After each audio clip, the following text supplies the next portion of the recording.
내일 3명 그리고 검사 3명과 최재 감사원장에 대한 선고가 나오게 되죠. 그렇게 되면 당초 예상했었던 14일 윤석열 대통령에 대한 탄핵 심판 선고가 좀 밀릴 수 있다는 전망이 나오고 있습니다. 왜냐하면 헌재가 그동안 지난 30년 동안 이틀 연속 선고를 한 적이 없기 때문입니다. 자, 이틀 연속 선고한 거는 단 한 차례에 불과했습니다. 88년에 만들어진 헌재 36년 동안 한 차례밖에 없는 이틀 연속 선고. 그래서 이번에 1995년 12월 27일 또 12월 28일 이렇게 연달아 한 것은 한 차례뿐이었고, 저 1995년 저 일이 있고 난 이후 2025년인 지금까지 헌재는 30년간 단 한 차례도 이틀 연속 선고를 내린 적이 없기 때문에 그런 과거 사례들을 봤을 때 이번에도 13일 날 최재 감사원장과 검사 3명에 대한 탄핵을 하고 난 이후에 14일 금요일 날 연이어서 윤석열 대통령의 탄핵 선고를 할 가능성은 낮아 보인다는 게 법조계의 전망입니다.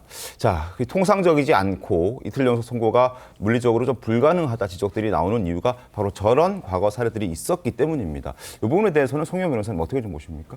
물론 뭐 30년 전에 이틀 연속 선고를 한 사례가 있으니까요. 뭐 이번에도 그렇게 하지 말라는 법은 없기는 합니다. 그렇지만은 현재 상황을 봤을 때는 윤 대통령에 대한 탄핵 심판 선고가 금주에 이루어지긴 좀 어려울 것 같아요. 왜냐하면은 지난주 금요일에 있었던 그 구속 취소 결정, 물론 결론에 직간접적으로 영향을 미치기는 어렵지만 헌법재판소 재판관들이 생각하는 이 결정문에 담아야 할 사실 인정의 범위에 대한 판단은 영향을 미칠 수 있다고 봅니다. 즉 앞서 박민영 대변인도 약간 비슷한 지적을 하셨는데 헌법재판소가 지금 그 증인신문을 물론 했고, 그리고 이른바 완화된 전문법칙에 따라서 수사기관에서 진술한 각종의 참고인들의 진술을 증거로 채택을 했지 않습니까? 그런데 향후 이제 형사재판 1심에서 충분한 반대 신문을 거치면은 세부적인 사실관계 중에 일부는 법원의 판단이 다르게 나올 가능성이 있습니다. 그러면은 헌법재판소가 이 탄핵 심판에 필요한 범위 내에서 최소한의 사실관계에 대한 판단만 하고 나머지는 더 나아가서 판단할 필요가 없다는 식으로 구성을 할 것인가, 아니면은 그동안 등장한 모든 쟁점에 대해서 사실관계의 판단을 다 해줄 것인가, 여기에 대해서 지금 헌법재판관들의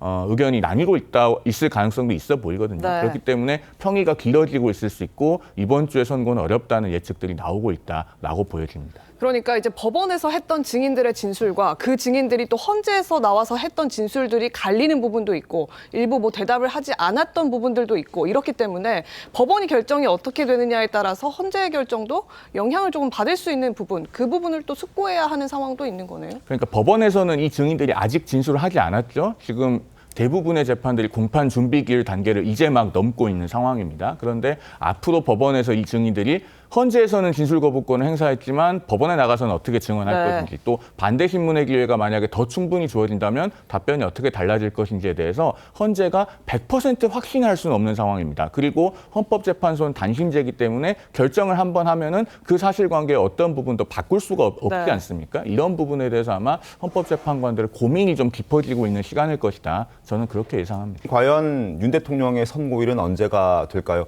현재로서는 21일이 유력하다는 이야기가 나오고 있습니다.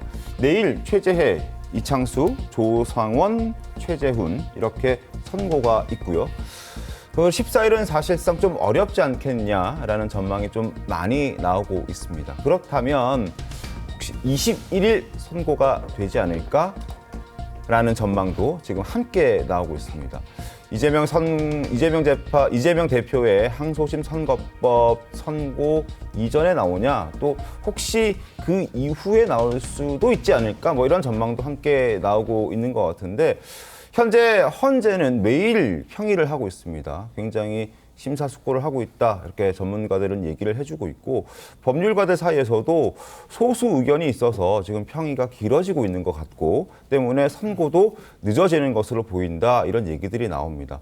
자, 21일 전망이 나오고 있는데 송영 변호사님, 혹시 21일 이후에 윤석열 대통령의 탄핵 심판 선고가 이재명 대표의 항소심 선고 26일 이후에 나올 가능성도 있습니까? 어떻습니까? 그럴 가능성도 완전히 배제하기는 어렵다고 보여요. 물론 지금 8명의 헌법재판관의 평의 과정은 아무도 모릅니다. 지금 네. 대한민국에서 국민들이 정확하게 알 수 없는 것 두 가지가 있는데 하나는 헌법재판관 8명의 세부적인 평의 과정이고 다른 하나는 이번 주 로또 번호입니다. 그 정도로 엄정하게 보안이 지켜지고 있다고 할 수 있죠. 다만 26일 이후까지 갈 수 있는 가능성을 배제할 수는 없다고 제가 말씀을 드리는 이유는 앞서도 말씀드렸듯이 헌법재판소가 이 결정문만큼은 굉장히 역사적인 결정이기 때문에 결정문의 최대한 완결성을 기할 겁니다. 그리고 그 사실 인정의 아주 작은 부분조차도 논란이 없도록 하는 데 지금 심혈을 기울이고 있을 것으로 보이고 네. 특히나 이번 탄핵 심판 과정에서 그 완화된 전문 법칙에 관한 논란이 계속 있지 않았습니까? 2020년에 형사소송법 개정이 됐는데 그럼에도 불구하고 그 이전과 마찬가지로 이른바 완화된 전문 법칙을 적용해서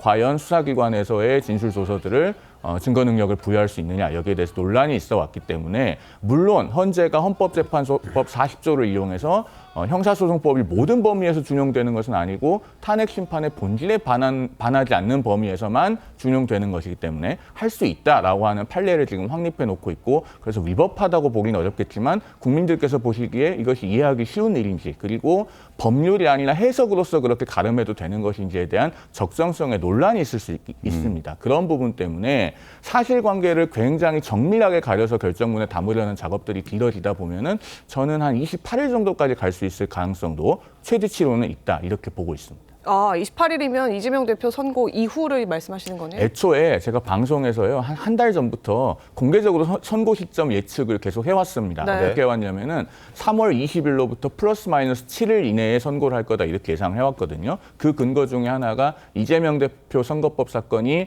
2월 26일에 변론 종결을 했기 때문에 그때로부터 3주로 선고기를 잡으면 3월 19일이고 네. 그래서 이재명 대표 3월 19일 그다음에 탄핵 심판 3월 20일 이렇게 나란히 선고될 가능성도 상당히 있다 이렇게 예측을 해왔는데 이 대표 선고 일자는 일주일이 그것보다 더 늦어졌습니다. 그런데 그렇다면 헌재도 마찬가지로 그 주에 선고를 한다면은 이게 3월 28일 금요일이 될 가능성도 없지는 않다고 보는 것이죠. 그리고 헌재가 일정 부분 이재명 대표 선고일도 영향 내지는 이제 의식을 할 수 있다 이런 취지의 전망 주신 건데 강성필 부위원장님 어떻게 생각하십니까? 그건 이제 정치권의 의견인 것이고요. 헌법재판소의 재판관들이 그런 것까지 신경 안 쓸 겁니다.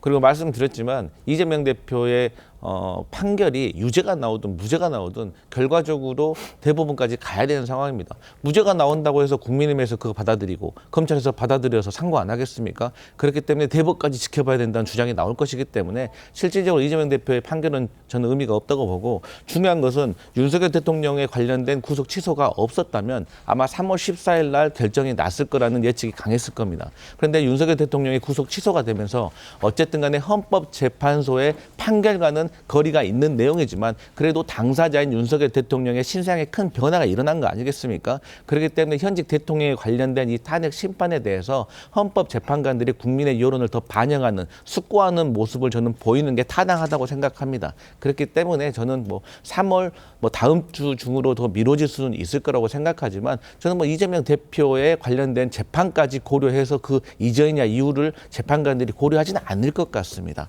그런데 여기에서 지금 한독수 총리와 관련된 탄핵 심판 선고가 빨리 나와야 된다라고 말하는데 그거는 타당하지 않다고 생각을 해요. 왜냐하면 한독수 총리와 관련된 이 탄핵 사유가 이 내란에 방조됐냐 가담됐냐 이것도 있고 더 자세히 말씀드리면 이 계엄과 관련된 국무회의 절차가 중요한 것인데 한독수 총리에 대해서 헌법재판관들이 결론을 내려버리면 윤석열 대통령 탄핵 심판에 대한 심중을 이미 예고를 하는 결과를 낳기 때문에 저는 보수 일간지에서도 한독수 국무총리에 대한 선고는 윤석열 대통령 탄핵 심판과 같은 날 하든지 바로 직후에 할 것이다라는 것이 저는 우세하다고 봅니다.